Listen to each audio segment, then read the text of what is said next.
Hello, this is Matt on the Moon Family Sedan channel. Here's a headline from the Crypto Basic.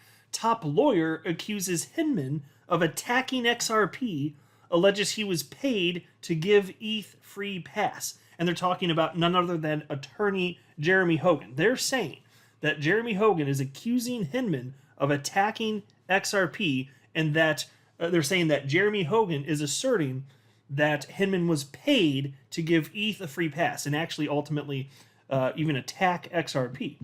You know what the problem with that headline is? It's not true. It literally is not true.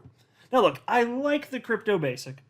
I don't think that they're intentionally trying to misrepresent Attorney Hogan above they did, which is why I only somewhat half-jokingly frequently assert that crypto media is full of a bunch of C students. So, and I do like the Crypto Basic, so I'm giving them a hard time a little bit, but not out of venom. But I do want to set the record straight here because this is a pretty well-known publication here, media outlet, if you will, in the world of crypto, and I'm going to set the record straight. Now, Attorney Hogan did say some very provoking things, thought-provoking things, but we're going to hop right into it. Before going further, I do want to be clear. I do not have a legal or financial background of any kind.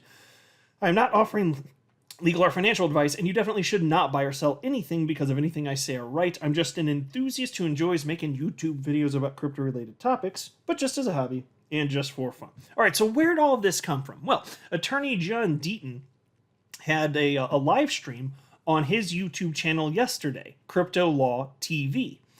And it was at 2 p.m. Central Standard Time. That happens to be my time zone anyway, 3 p.m. Eastern. And I was actually able to listen to the entire thing live.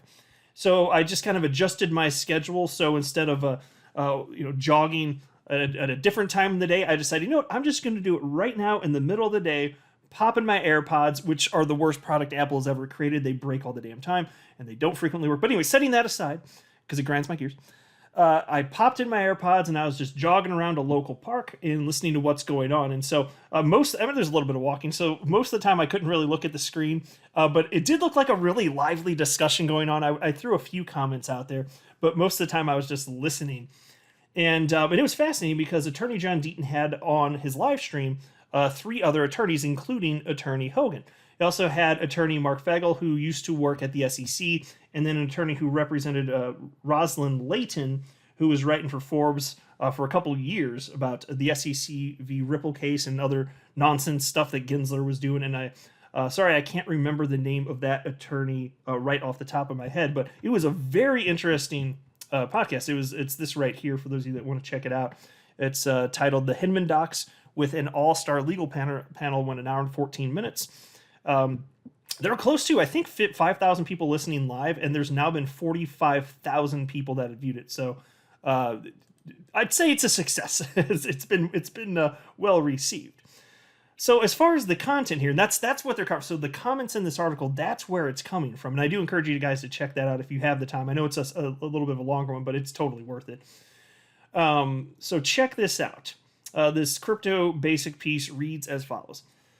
In a crypto law livecast yesterday, Attorney John Deaton, former SEC lawyer Mark Fagel, and pro XRP lawyer Jeremy Hogan delved deeper into some of these controversies. During the discussion, Hogan noted that Ripple had been nibbling around what motivated Hinman to give the speech because it did not want to accuse anyone. So, of course, talking about the Ethereum Free Pass speech, which occurred June 14, 2018. Then they say, however, he speculated that Ripple's position on the matter is that an Ethereum official bribed Hinman to give ETH a free pass during the speech. Okay, now that sentence is correct, and that's what's so fascinating. Because the headline, let me scroll back on up, it says, top lawyer accuses Hinman of attacking XRP, alleges he was paid to give ETH free peace patch. No, Attorney Hogan said no such thing. He was speculating about what Ripple may be thinking or feeling. In fact, and so I actually made a few bullet points for myself so I wouldn't forget some of the stuff. And so if you go to the video, here I'll pull it back up for a second. If you go to the 39-minute and 12-second mark, this is where Attorney Hogan starts talking about this, so you can check it out for yourself. And so Attorney Hogan, at that point in the video, he says, quote, "Let's be clear and blunt about what Ripple is really saying, because I think they're nibbling around the edges of it because they want to be, they don't want to come out and accuse anyone of anything, but we can speculate, end quote. And so Hogan ultimately speculates, and I'll show you the quote but in a second, but Hogan ultimately speculates that Ripple believes that Hinman's ETH free pass speech wasn't just about Ethereum, but was also a hit piece against XRP. And he noted that Hinman cited quantity of a token held could be a factor, but Hogan says that has no basis in law whatsoever. And so I'll get to that point. So here's the quote, as cited by the Crypto Basic. This is from Attorney Hogan. My speculation is that Ripple is saying Bill Hinman was somehow paid, and he was paid by the Ethereum Foundation or someone related to Ethereum to give the speech, give Ethereum a free pass, end quote. And then the piece continues. And by the way, I understand why he's saying, now that we know what we know after the Hinman documents were revealed a couple days ago, it has to do, if you look at the subject line, and Hogan talks about that, so check this out. From the emails, Hogan stated that it was obvious that Hinman was pushing to give ETH a free pass. And I totally agree with that. It became that much more clear. And so Attorney Hogan said, quote, we really see in these emails that right from the get-go, he, meaning Hinman, even named the title of his first email as the Ether speech. Right from the get-go. He is saying that ETH is not a security, and that was the point of him making the speech, end quote. And then they note here, the pro-XRP lawyer stated that Hinman came up with specific factors to back his stance on why ETH is not a security, which includes decentralization and how many tokens a promoter holds. And so that's what I was talking about just a couple minutes ago. According to Attorney Hogan, these factors, which have no basis in law, could be viewed as an attack on XRP and Ripple. He pointed out that at the time of the speech, Ripple had massive control of XRP ledger validators, and the company also held over half of the total 100 billion XRP that will ever exist. I'll just pause for a moment. As far as the decentralization of XRP and the XRP ledger, it is fair to argue that the XRP ledger is more decentralized now than back then, but I would respectfully push back, and I don't remember the specifics of where it sat back then, but if you had asked me at the time, I would have known. And Ripple still, even back then, did not have control. So I'm not completely convinced. I'm open-minded if anybody has a reason as to why, but I'm not completely convinced on that point. But as far as the point in, Ripple holding that quantity of XRP, and then Billy Boy Hinman trots himself out on stage at that Yahoo Finance Summit, and then he starts saying that directly negatively impact Ripple and XRP. Fair enough point. But anyway, here's a quote from Attorney Hogan. To cut to the chase, Ripple was saying that, one, the speech was an Ethereum free pass, but was also an attack, a hit piece on XRP, which was at the time ETH's biggest competition, end quote.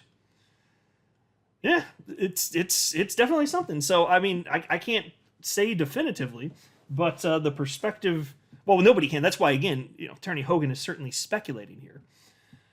Also, the Crypto Basic notes the following. XRP is the only asset to have surpassed Ethereum's market capitalization. XRP overtook ETH to become the second largest crypto asset in May 2017, December 2017, and September 2018.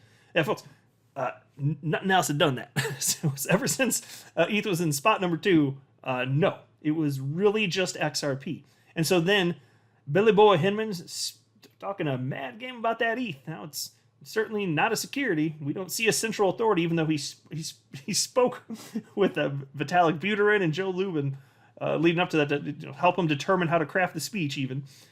And but he didn't see any sort of central authority or common, nothing of the sort, nothing. But then he looked at Ripple. Wow, that looks like a common enterprise right there. Or at least that's what the SEC initially alleged. We know that they changed ultimately to the embodiment theory, but that's a whole separate thing. So, is what it is, folks. I just want to set the record straight and share with you some of Attorney Jeremy Hogan's perspective. I really wish he'd just come back and run his YouTube channel. We all miss it. But he's still talking, so I'll keep sharing on my channel what he has to say. I'm not a financial advisor. You should not buy or sell anything because of anything I say or write. That would be a very, very, very bad idea. Until next time, to the Moon Family Sedan.